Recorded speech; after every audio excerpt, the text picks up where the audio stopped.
Itinanggi ng Malacanang at Department of Foreign Affairs na nagbigay ng go signal si Pangulong Duterte sa pagbitay kay Mary Jane Veloso. Kasunod po yan ng lumabas na article sa Indonesia.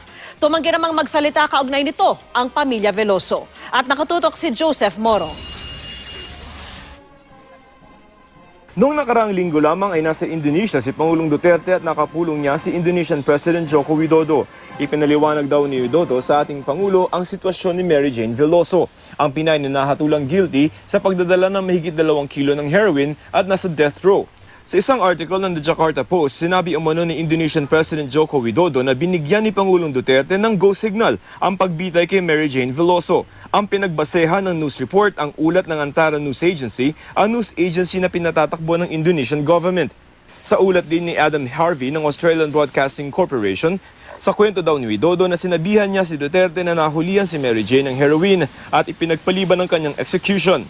Ang sagot daw ni Duterte, "Please go ahead if you want to execute her." Pero iginiit ng ating Department of Foreign Affairs, walang ibinigay na anumang go signal ang Pangulo.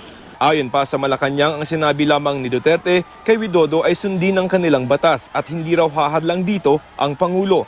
The President just informed us that his actual statement and conversation with President Widodo went like this.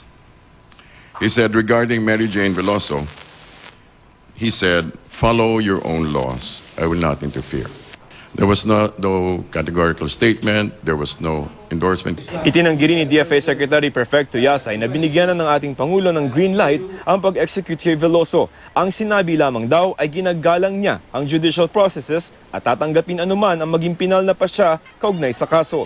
Pero sa tanong kung inapela ba ni Pangulong Duterte ang kaso ni Veloso, ang sabi ni Abella, wala raw siyang impormasyon kaugnay nito.